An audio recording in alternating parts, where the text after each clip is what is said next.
Satu hal yang cukup sulit dalam kehidupan kita adalah mempercayai sepenuhnya bahwa kita aman di tangan Tuhan. Bahwa hidup kita adalah hidup atas penentuan Tuhan.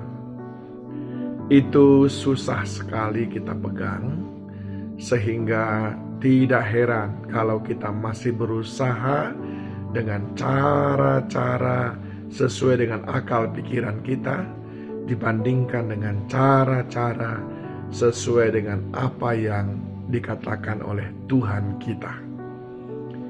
Akhirnya apa yang terjadi, saudaraku?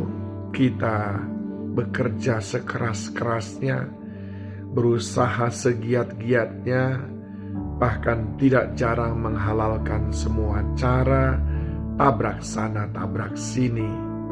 Karena dengan begitu, kita meyakini kita akan meraih keberhasilan. Padahal di dalam Amsal 10 ayat 22, Tuhan berkata, berkat Tuhanlah yang menjadikan kaya, susah payah tidak akan menambahinya. Amsal 23 ayat 4, jangan bersusah payah untuk menjadi kaya, tinggalkanlah niat hatimu itu. Ini menunjukkan bahwa ketersediaan segala sesuatu dalam kehidupan kita sepenuhnya atas penentuan Tuhan. Ini menunjukkan bahwa bagaimana hidup ini bisa kita nikmati atau tidak sepenuhnya atas penentuan Tuhan. Saya ingin mengatakan kepada saudara bahwa berhentilah mengandalkan kekuatan saudara. Berhentilah mengandalkan pikiran-pikiran kita di dalam meraih segala sesuatu dalam hidup ini. Elisa tidak pernah membayangkan dia akan menjadi pengganti Elia. Tetapi jelas Alkitab mengatakan bahwa Tuhan menyuruh Elia untuk mengurapi Elisa sebagai penggantinya. Itu dicatat di dalam 1 Raja-Raja ayat 19. 1 Raja-Raja 19 ayat yang ke-16. Lalu apa yang terjadi, saudaraku? Lalu Elia melakukan seperti yang Tuhan katakan. Saudara tahu, di dalam 1 Raja 19 ayat 19 dikatakan, setelah Elia pergi dari sana, ia bertemu dengan Elisa bin Safat yang sedang membajak dengan 12 pasang lembu, sedang ia sendiri mengemudikan yang ke-12. Ketika Elia lalu dari dekatnya, ia melemparkan jubahnya kepadanya. Ini orang sedang bekerja dan pekerjaannya pekerjaan yang sangat kasar, yaitu membajak. Mungkin sama dengan pekerjaan saudara, tidak ada istimewanya. Tetapi atas penentuan Tuhan, dialah yang menggantikan Elia. Kalau pekerjaannya membajak, mungkin kita bisa membandingkan, membayangkan seperti apa kira-kira pendidikannya, seperti apa kira-kira kapasitasnya dan seterusnya.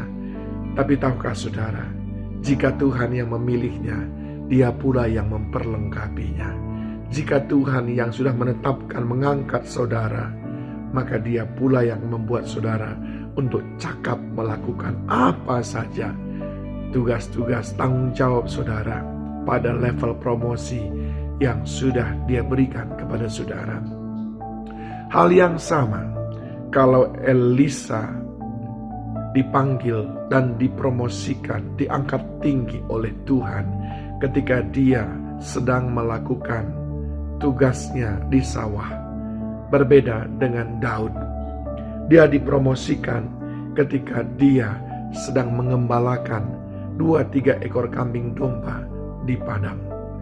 Dia juga kaget, tidak pernah berpikir akan menjadi seorang raja.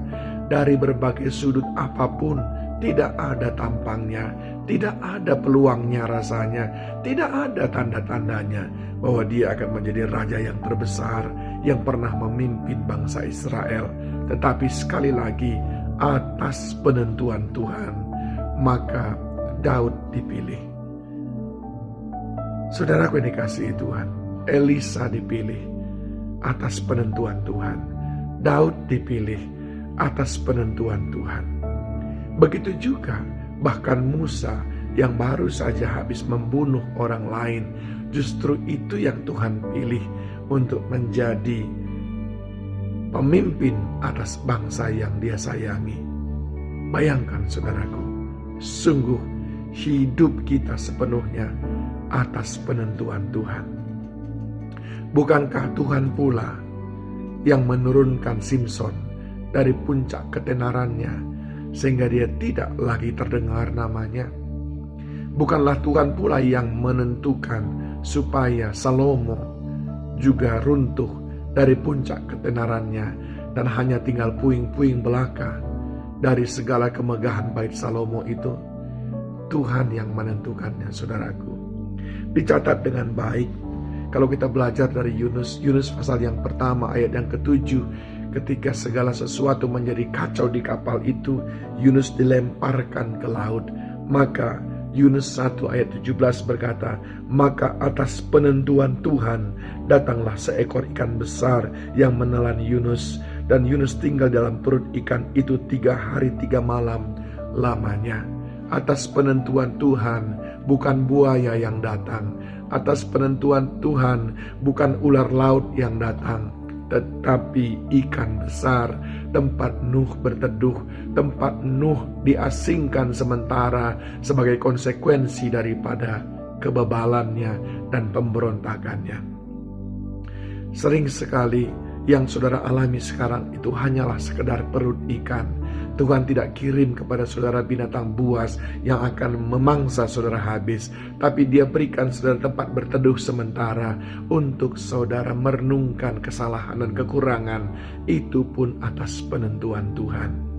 Lalu dalam Yunus 4 ayat 6 dikatakan, lalu atas penentuan Tuhan Allah tumbuhlah sebatang pohon jara melampaui kepala Yunus untuk menaunginya agar ia terhibur daripada kekesalan hatinya. Yunus sangat bersuka cita karena pohon jara itu.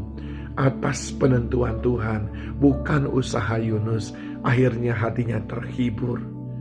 Saudaraku, yang ingin saya sampaikan, hidup ini sebetulnya tidaklah sedemikian susah, tidaklah sedemikian menekan sehingga hari-hari kita terus dalam tekanan, apabila kita tahu bahwa hidup kita ini semuanya adalah atas penentuan Tuhan, dan kita cukup menjalani seperti yang Tuhan kehendaki.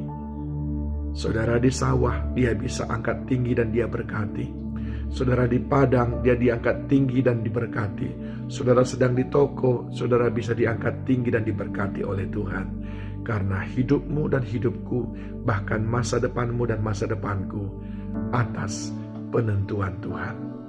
Tuhan menolong kita. Kaulah